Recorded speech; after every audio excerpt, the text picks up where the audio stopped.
Bismillahirrahmanirrahim. Baiklah anak-anak, kita akan mencoba mempelajari tipe soal teks ya, untuk persiapan kalian menghadapi PH, penilaian harian. Di sini ada teks, kita harus pahami dulu ya isi teks ini nih, sebelum kita bisa menjawab pertanyaan-pertanyaan yang ada dalam bahasa Inggris. Ya, karena kuncinya adalah memahami teks ya. Di alinea pertama, ya, coba kalian perhatikan LKS kalian juga. Mary Riana is a junior high school student. Ya, Mary Riana adalah pelajar SMP ya di Palembang. Oke, jadi Mary Riana adalah seorang pelajar SMP di Palembang. Who ini artinya yang, ya.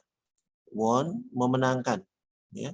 Memenangkan, telah memenangkan karena ini memakai kata kerja kedua ya.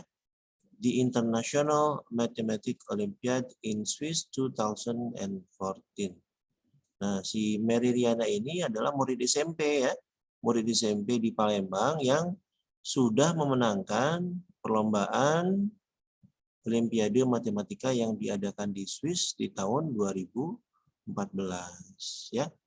Kemudian she ya, dia ya, ini refer atau merujuk kepada si Mary Riana ini ya. She was born in Ende and lived there until having graduated from elementary school.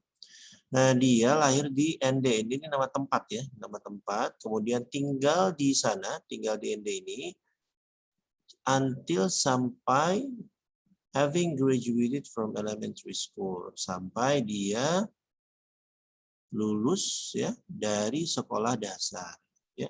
Jadi si Ende ini lahir dan tinggal di suatu tempat yang namanya Ende dan tinggal di sana sampai sekolah dasarnya, sampai SD-nya lulus.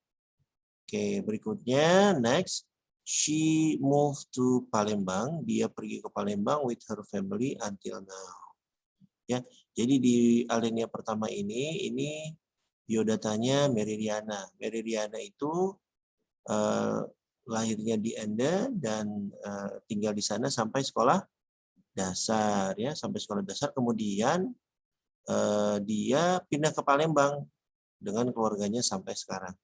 Jadi Mary Riana sekarang itu ada di Palembang ya, di SMP. Sekarang dia murid SMP yang sudah memenangkan Olimpiade Matematika di tahun 2014. Jadi bentuk teksnya itu bisa bermacam-macam ya. Ada teks yang menyebutkan tokohnya lahir di mana terlebih dahulu ya. Kemudian dia bersekolah di mana. Namun ini teksnya menyebutkan keadaan dia dulu, keadaan dia sekarang ya. Keadaan dia sekarang, dia di SMP, kemudian dulu lahirnya di Ende dan tinggal di sana sampai sekolah dasar. Seperti itu. Bisa dipahami ya? Oke. Kemudian di alinea kedua, nah ini alinea kedua ini lebih ke aktivitas dia sehari-hari ya, daily activity. Ya, kita pelajari bersama-sama ya. Every day, setiap hari, she usually gets up early in the morning. Nah, biasanya daily activity itu diawali dengan bangun pagi ya. Gets up early, early ini awal, lebih awal, in the morning, di pagi hari. Jam berapa? Jam 5 pagi, 5 AM ya. Kemudian she prays subuh, dia sholat subuh, reads Al-Quran, membaca Al-Quran, dan tidies up. Tidies up ini merapikan her bedroom, tempat tidurnya ya. Bagi anak-anak yang baru tahu vocabulary-nya, tolong ditulis saja di bukunya ya. Oke, kemudian jam 5.45 pagi, she takes a bath. Dia mandi. Kemudian she puts her uniform. She puts on ini mengenakan. Puts on itu artinya mengenakan ya. Her uniform, seragamnya, and then has her breakfast, dan sarapan pagi ya.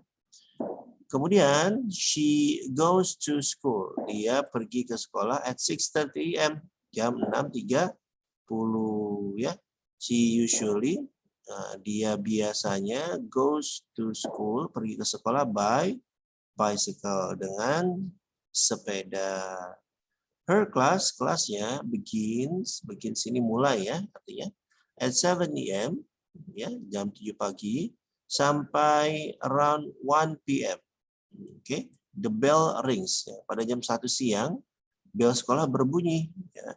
It tells her, ya, it ini merujuk kepada bel ini ya, bunyi bel ini. It tells her that her class is over. Nah, itu tandanya ya bahwa kelasnya atau pelajarannya sudah selesai. She return home. Kemudian dia return home itu kembali pulang. Ya. She arrives home. Dia kemudian tiba di rumah jam 1:30 p.m. Jam 1:30 siang ya. Later, kemudian she prays duhur, kemudian dia sholat duhur and has lunch. Has lunch itu makan siang ya. Kemudian at 3 p.m. jam 3 sore she prays asar. Dia sholat asar. After that, setelah itu she takes a bath. Dia mandi jam 4 sore.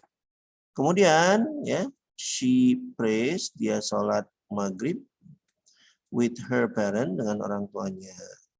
At 7 p.m. pada jam 7 malam, she has dinner. Dia makan malam and prays isya, dan sholat isya.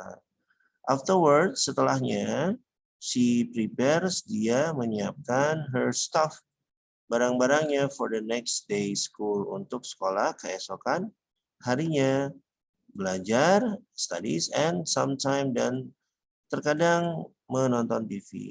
Finally, pada akhirnya, she goes to the bed. Dia pergi tidur jam 9 malam. Ya.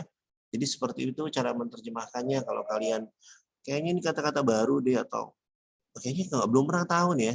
Coba kalian coret-coret aja di bukunya atau di LKS-nya ya. Jangan sampai LKS itu bersih, supaya vocab kita menambah ya. Oke? Sudah paham ya isi teksnya ya, insya Allah ya.